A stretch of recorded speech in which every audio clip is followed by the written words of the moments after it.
Assalamualaikum warahmatullahi wabarakatuh.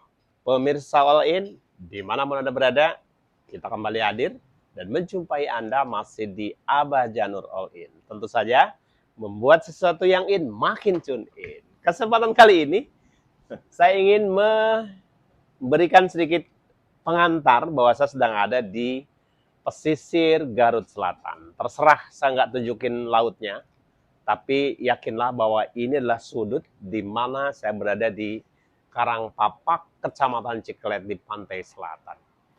Bicara Garut Selatan, ya, bicara Karangpapak, bicara Kecamatan Ciklet, kita bicara Garut Selatan. Dan bicara Garut Selatan, banyak sekali yang bisa membuka wawasan kita semua untuk bicara seputar kawasan yang unik, menarik, dan eksotik. Benarkah seperti itu? Saya akan hadirkan salah satu tokoh Garut Selatan.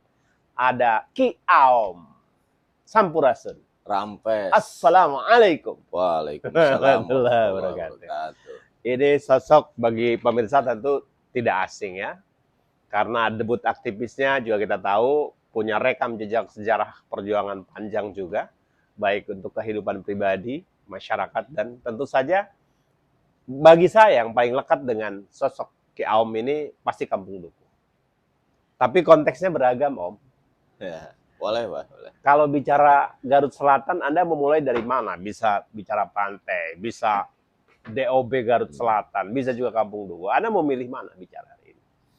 Ya, kalau ditawarkan pilihan, saya akan berangkat dari secara historis. Historis. Tentang Garsel itu Berarti dari kesejarahan Kampung Duku dong. Kampung Duku. Iya. Anda memang lekat sebagai salah satu putra Kampung Duku. Ya. Kita tahu di dalam nasab gitu ya, kalau bicara nasab Anda termasuk di rumpun Kampung Duku. Boleh Anda narasikan sedikit tentang Kampung Duku secara historis? Baik, Kampung Duku itu salah satu komunitas adat yang ada di wilayah Garut Selatan. Oke.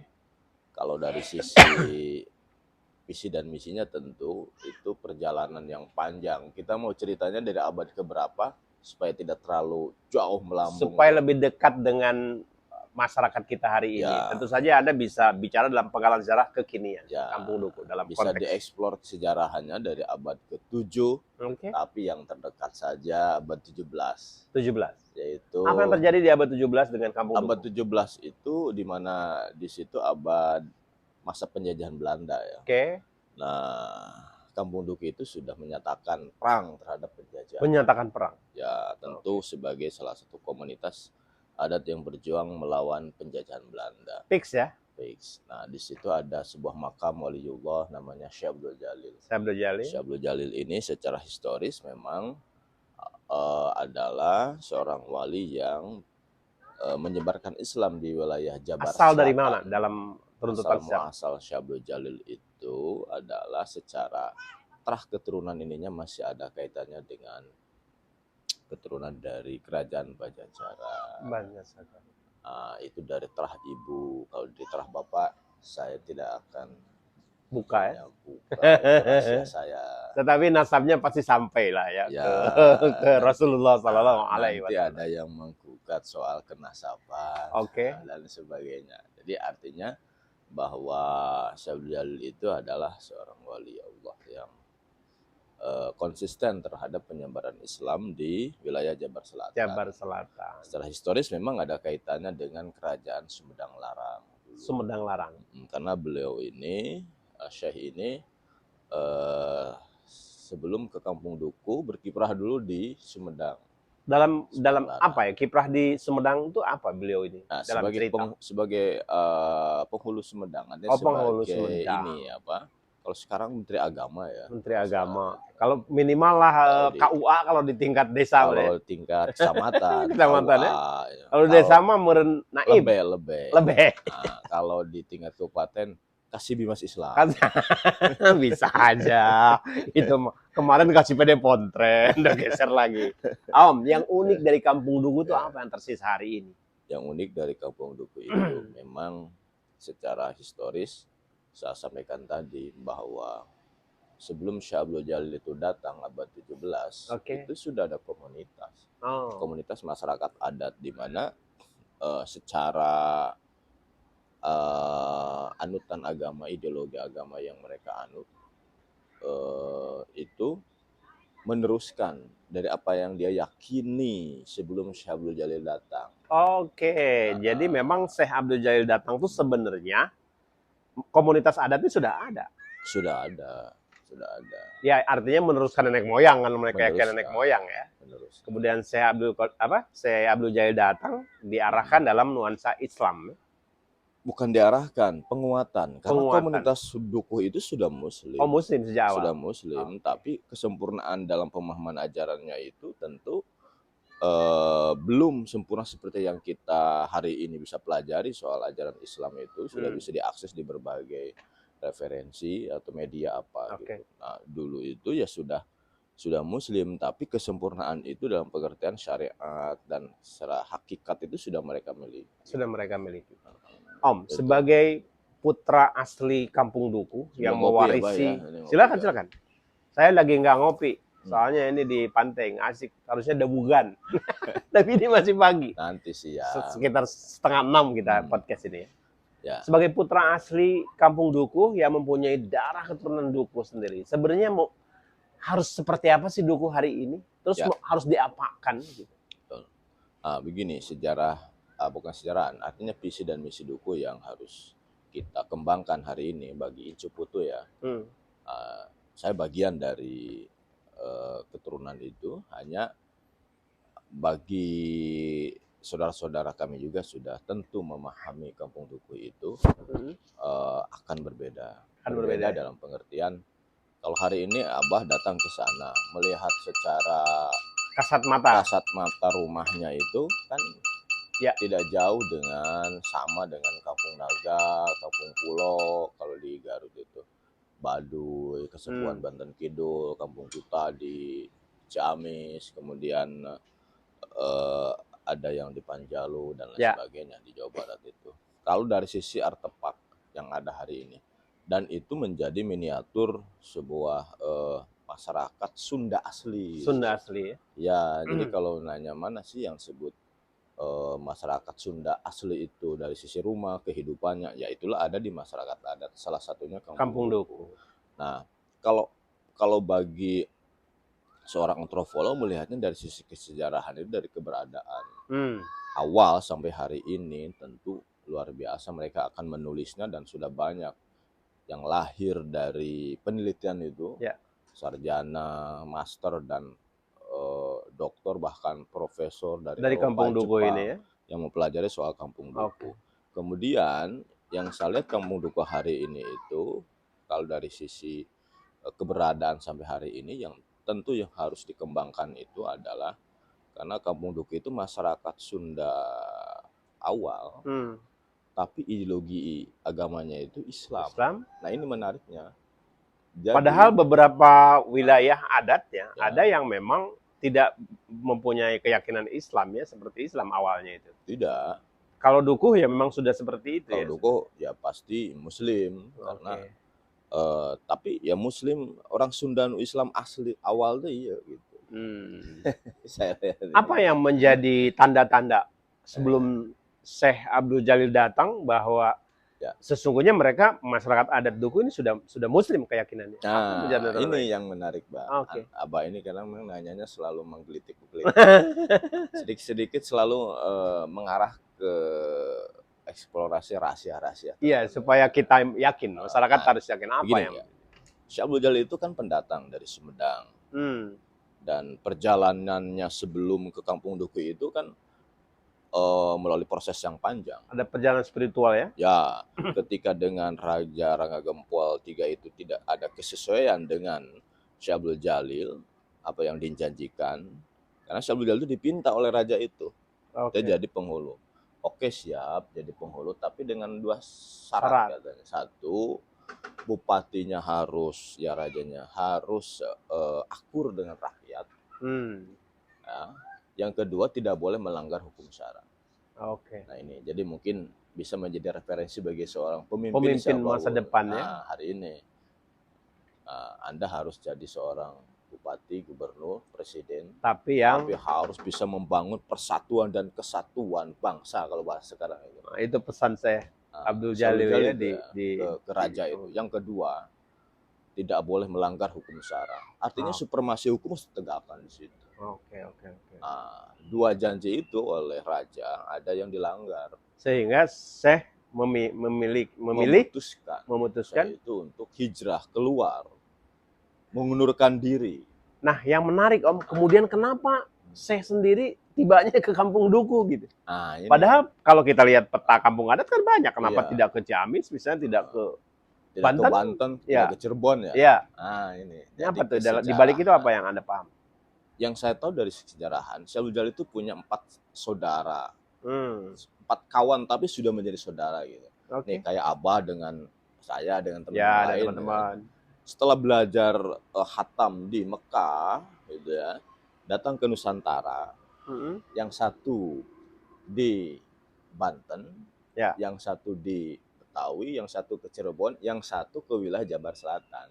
Jadi kayak sudah satu misi penyebaran Islam dan di Nusantara. Syekh Abdul Jalil inilah yang memang sepertinya diplotting dari kelompok ini yang harus masuk ke wilayah Jabar Selatan. Oke. Nah, dari situ keluar dari Sumedang itu ke Singajaya, Batuwangi. Awalnya itu 3,5 tahun di situ. Oh, berarti dapat tilasan Syekh di situ. Ada di Syekh Batuwangi itu, orang Singajaya tahu di situ. Oke. Ada makam Mbah Batuwangi, Syekh Batuwangi. Barulah kemudian dia 3,5 tahun. Kemudian sebelum ke sana sempat ke daerah Cikajang dulu. 1 tahun setengah. 1 tahun setengah itu yang dekat stasiun. Di situ mendirikan sebuah ya padepokan lah kalau mungkin, tapi ya ke pesantren bos, namanya Krispati. Ada di situ. Nah, dari situ kemudian ke Kampung Tonjong. Di sini, Pamengpeuk. Di sini. Kemudian Syekh Abdul Jalil itu berkhalawat, harus di mana tempat tinggal terakhir dan ini. Nah, kemudian beristighfar, dapatlah ilafat. Ada ciri api ngagebur gitu segede tangkal aren, pohon aren, yaitu di Kampung Duku. Tanda-tanda yang di dalam ilafat yang diterima oleh Syekh itu ya? Kalau kata Pak Kitanto itu apa? Apa itu? Geni apa namanya? Oh iya. Kawung geni. Oh ya, api yang di pohon aren itu. Nanti itu penerjemahannya juga nyambung-nyambung. Ya, harus disambungkan nanti. Oke, terlepas dari itu semua, penggalan kisah Syekh Abdul Jalil ini kan juga sudah banyak bertebaran ya. Ya. Tapi apa yang menurut Anda? Dikejarlah api itu kan itu untuk menjawab dari apa yang kata Abah ini, bahwa mana buktinya bahwa kamu sebelumnya Muslim. Nah, gini. Ketika Syekh datang, di situ sudah ada pemimpin masyarakat namanya Aki Chandra dan Chandra. Ketika datang, maka Aki Chandra dan Chandra itu menyerahkan kampung itu ke Syekh Abdul Jalil, karena ini adalah amanah. Ini pertanyaannya, kenapa ini menjadi sebuah amanah kampung ini yang harus diberikan kepada Syekh? Padahal saya sendiri mencari kampung itu dengan proses perjalanan panjang, benar nggak? Nah, ini menjadi artinya kalau amanah itu sebelumnya turun temurun. Kamu, saya amanatkan kampung ini. Kalau ada ciri-ciri ini serahkan, itulah orangnya. Nah, ini menjadi menarik ya. Menarik, saya lihat. Oh, ini ada proses kesejarahan panjang. Artinya yang paling pendek kita bisa terjemahkan bahwa benar sesungguhnya sebelum Syekh Abdul Jalil datang pun keyakinan mereka sudah Muslim. Nah, ini kaitannya dengan sebuah penyebaran awal Islam di Nusantara wilayah Jawa. Itu abad ke-6. Abad ke-6. Jadi ada kaitan ya? Ada. Dan itu mungkin bisa diungkap di segmen yang lain. Oke. Saya ingin kembali berbicara Garut Selatan dari sisi pandang yang lain. Tidak kita berbicara sisi pandang Kampung Dukuh ya. Ada begitu memahami sebagai salah keturunan itu. Dalam kasus kemudian tren Garut Selatan hari ini, pantai, kemudian daerah otonomi baru. Posisi Kampung Dukuh sendiri seperti apa dalam persepsi itu? Wah, ini mendalam juga ini pertanyaannya. Ya, ini kan kita harus kepo lah. Ya begini, kepo anak muda. Kepo Abah saya jawab ya. Kita mencoba mengangkat Garsel itu harus menjadi sebuah kabupaten yang otonom. Itu dari tahun 2000. Tahun 2000. Ya, saya waktu itu belum nikah, masih bujangan, Bah. Tahu. Jadi menginisiasi lahirnya Forum Aliansi Masyarakat Garut Selatan. Forum mahasiswa, Forum mahasiswa Garut Selatan namanya Poramgas. Pendiri Oke. Poramgas itu saya, Bah. Saya Oke. dengan Pak Jainuddin, Pak Dulu Ibnu sempat Malik, betul. Pak Dindin. Saya pernah populer tuh Poramgas itu. Kalau Abah dengar soal Poramgas pasti Garsel kan? Iya, Gar. Nah, itu yang ngedirin saya sama teman saya Wow. 4 orang. Iya, termasuk salah satunya Dr. Jainuddin tuh ya. Dr. Zainuddin, Pak Dr. Ibnu, Pak Dindin tuh sekarang jadi kepala sekolah di Pak Kenjeng. Itu Oh. di rumah kos-kosan Asep Maher itu budayawan kita. Yang digunakan jadi base camp base pertemuan camp Poramgas gitu ya. sehingga dia selalu menyinyir-nyinyir Poramgas porenges nah, gitu. Jadi suka Apa aja. kemudian waktu itu yang diusung di Poramgas oleh teman-teman? Waktu itu saya melihat begini, Mbah. Ketika saya lulus kuliah, saya kan ikut ngajar di Uniga ya. Melihat mahasiswa-mahasiswa dari Garsel itu banyak yang kuliah di Garut. Tapi waktu itu kan saya kos ya. Di samping kos saya itu ada mahasiswa Bungbulang kuliah di Uniga. Dia kerjaannya cuma kuliah, habis kuliah makan, sehari main, bogohan sebagainya. Wah, ini parah ini. Nggak ada sesuatu yang bisa disumbangkan untuk negeri pas ini. mau ujian akhir semester, pas UAS, pinjem bukunya malah ke saya, karena mungkin pas lihat ada buku yang cocok nih. Kang, bisa pinjem buku, ya pakai aja. Tapi di kamar dia nggak ada buku. Makanya ya gambar-gambar begitulah anak muda begitu. Saya dari situ melihat, wah ini bahaya nih generasi Garsel kalau di Garut kerjanya begini, orang tuanya mati-matian ngebiayain anak-anaknya. Maka dibikinlah Poramgas itu sebagai salah satu forum untuk tempat berkumpulnya mahasiswa asal Garut Selatan, membahas soal-soal isu Garut Selatan, apa yang harus diadvokasi oleh mahasiswa. Termasuk ketemulah isu DOB. Nah, termasuk grand program kami itu, Design to Garsel Depan itu harus dibikin sebuah kabupaten. Maka diadakanlah sebuah seminar awal di Garsel. Nampaknya mungkin kakara harita bah ngayakeun seminar-seminaran skalanya nasional, karena kita menghadirkan 2 pembicara nasional. Siapa adalah Profesor Karhinisjar, beliau almarhum Almarhumillah. Dan yang kedua Profesor Nanat Patanasir. Sama masih ada kan beliau hari masih ini? Ada mantan rektor 2 periode UIN Bandung. Dan sekarang masih di UIN Bandung sebagai guru besar di situ. Seminar itu kemudian seminar itu diinisiasi oleh Poramgas. Poramgas ini menginisiasi dari situ lahirlah sebuah rekomendasi untuk memastikan Garut Selatan menjadi kabupaten. Maka dibikinlah sebuah wadah khusus untuk mewadahi seluruh tokoh-tokoh masyarakat Garut Selatan. Poramgas untuk mahasiswa. Nah, ini untuk seluruh elemen tokoh masyarakat.